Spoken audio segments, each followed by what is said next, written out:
Você trabalha ou pretende trabalhar com bebês?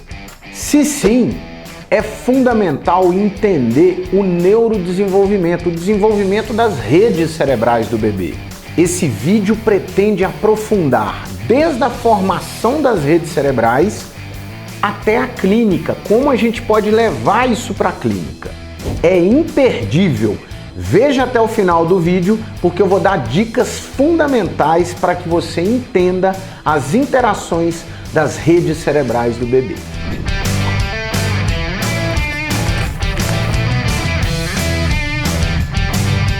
E eu sou o Léo Sete e irei conduzi-los por essa jornada pela formação e desenvolvimento das redes cerebrais do bebê. O cérebro do bebê. Um estudo publicado pela Universidade de Harvard em 2017 mostra que, por segundo, gente, o cérebro de um recém-nascido faz uma média de 1 milhão de novas sinapses. Pessoal, por segundo. Olha que coisa impressionante. Olha esses números que eu vou passar para vocês agora. Cerca de 1 trilhão de neurônios compõem o cérebro humano, fazendo cerca de 10 quatrilhões de sinapses. Tentem escrever isso no papel para vocês verem o tanto de zero que tem. Lembrando que o neurônio é a célula que mais gasta energia no corpo. No tamanho do cérebro de um grão de areia, de uma área de 1 grão de areia, tem cerca de 100 mil neurônios e mais 100 mil células gliais juntas. Cerca de 11 milhões de informações chegam ao cérebro por segundo, tanto por vias externas, os exteroceptores, quanto por vias internas de interoceptores. Se não houver um filtro no cérebro, imagina que bombardeio de informação seria inviável uma função cerebral compatível com a vida. Um neurônio chega a fazer em média de 10 mil sinapses. Imagina que loucura, principalmente num cérebro de um recém-nascido, onde tudo isso está sendo lapidado e formado novas conexões e ajustando essas conexões. O objetivo desse vídeo é entender como essas conexões são formadas. Olha que interessante. Enquanto um cérebro do adulto gasta cerca de 20%, 1/5 de toda a energia do adulto, o cérebro de um bebê recém-nascido, olha esse gráfico, gasta mais de 80% da energia do bebê. Por quê? Justamente porque as redes cerebrais, que a gente vai entender nessa aula, elas estão sendo ainda calibradas. E como que ela é calibrada? Pelas vivências. E um bebê até então, ele vivia ali no útero, né? O feto vivia ali no útero, num ambiente aquático, onde ele não precisava de respirar, não precisava de comer. Tudo isso era fornecido através das artérias umbilicais. A partir do nascimento, tudo é novidade. E essas experiências, inclusive a visão, o tato, tudo isso vai sofrendo uma grande maturação pós-nascimento. Por isso, como que acontece? O cérebro do bebê, como a gente viu, que faz muitas sinapses por segundo, 1 milhão de novas sinapses por segundo, porque ele está experimentando vários caminhos. Já no adulto, não. Eles já têm experiências prévias bem-sucedidas, o que cria uma rede bem definida. Vamos entender agora o cérebro preditivo, como se formam as redes cerebrais. Após vivenciar uma experiência, o bebê passa a criar, e com essa experiência, se ele reage de forma eficiente, ele passa a criar uma rede preditiva. O que significa isso?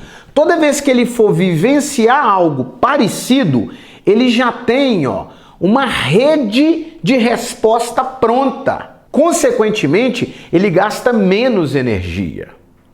E se essa resposta que ele dá precisa ainda de algum ajuste, essa rede preditiva dele que ele tinha, ela é readaptada a uma nova condição, aumentando cada vez mais conexões bem-sucedidas e novas predições, novas previsões para futuros eventos. E cada vez menos o cérebro vai gastar menos energia para gerar uma resposta satisfatória.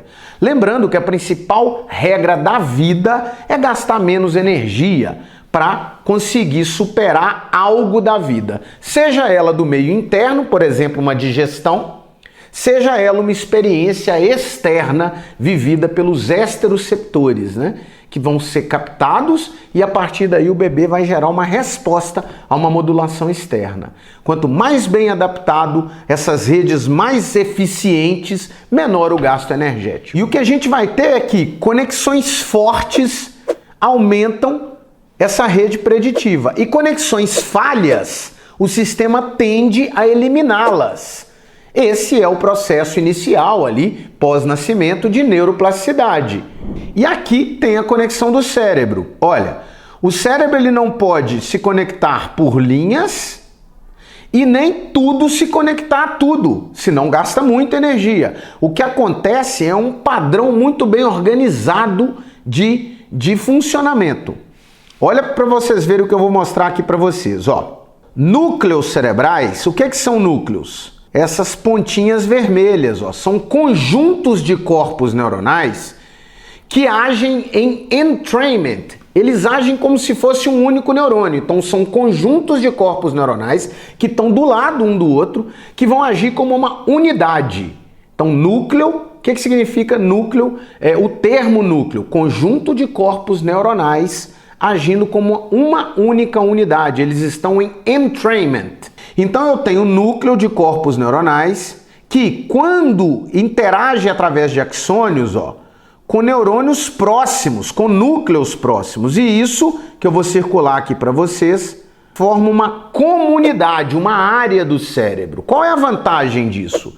Essa comunidade, ela deixa essa área do cérebro especializada numa determinada função. Agora vem aqui comigo, olha. Vou circular outra comunidade aqui, ó, e outra comunidade aqui de azul, ó. Então são áreas especialistas. Agora vem comigo. Esse núcleo que eu tô passando o laser aqui para vocês, ó, além dele participar dessa comunidade, ele se liga a outra comunidade, ó. E esse núcleo dessa comunidade, ele se liga também a outra comunidade. Esses núcleos que participam de uma comunidade, mas se ligam a outras comunidades, são chamados hubs. O que é um hub na informática? É uma área que recebe informação de várias áreas e faz essa comunicação. Então esses hubs são áreas muito importantes no cérebro porque eles fazem links de várias áreas.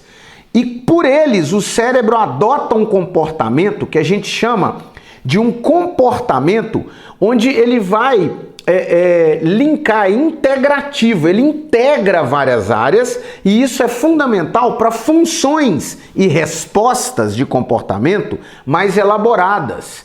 E isso vai ocorrendo principalmente pós-nascimento, na maturação pós-nascimento, porque olha, essa linha que liga esses hubs é formada de axônios com mielina, e a mielinização ocorre pós-nascimento. Um fato importante, pessoal, clinicamente, é que uma lesão nesses hubs, o prejuízo é muito maior do que uma lesão em qualquer outra área do cérebro, porque ele faz essa ponte.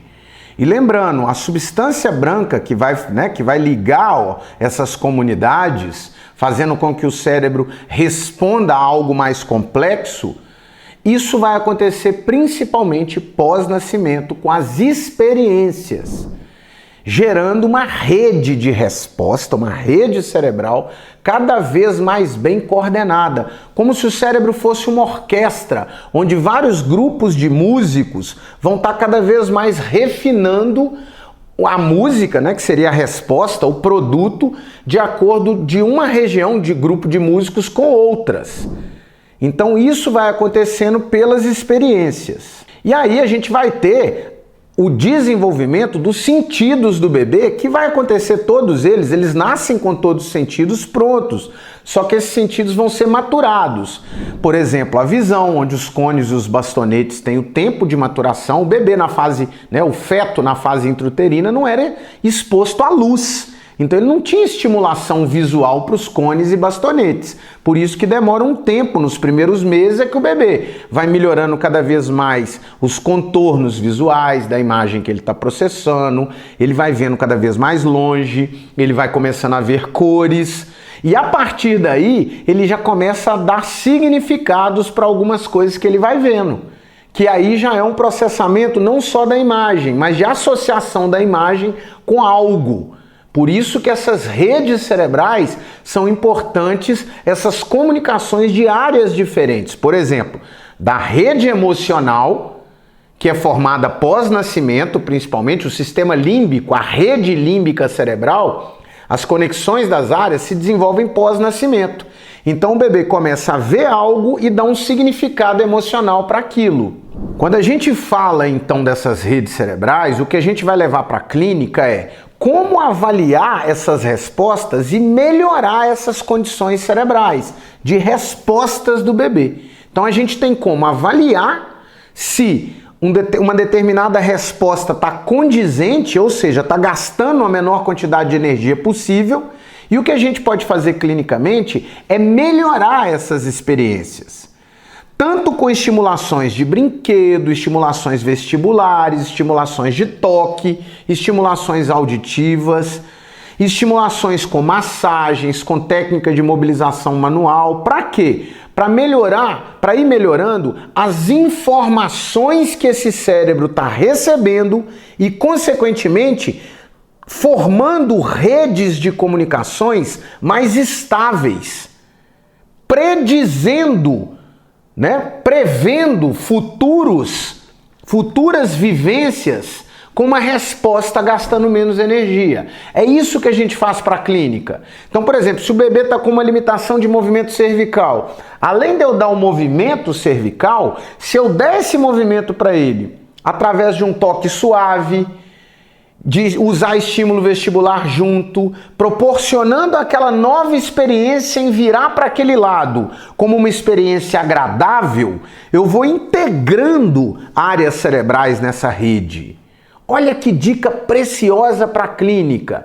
Usar principalmente estímulos agradáveis e assim formando redes cerebrais estáveis, predizendo em novas vivências, uma resposta melhor dessa rede cerebral.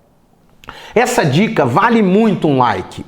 Faça com que essa informação chegue em outras pessoas para que a gente possa cada vez mais ajudar cada vez mais os nossos pequenos. Resumindo, aproveitando esse slide, o que a gente faz pelos nossos bebês? Entender o comportamento em rede cerebral faz com que a gente haja lapidando essa orquestra cerebral, cuidando principalmente do estado interno do bebê e das respostas que esse bebê vai gerar a novas situações ou as mesmas situações, porém fazer com que ele passe por uma situação de uma resposta mais eficiente, uma resposta cerebral mais eficiente.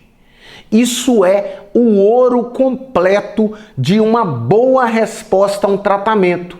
É melhorar a experiência do indivíduo. E assim a gente vai finalizando mais uma aula, mas não se esqueça, inscreva-se no canal, ative o sininho para que você não perca nada, são informações de altíssimo nível ao qual você vai poder usar na clínica e não deixa de dar o like para a gente fazer com que essas informações cheguem em mais pessoas. Um grande abraço a todos vocês e até o próximo vídeo.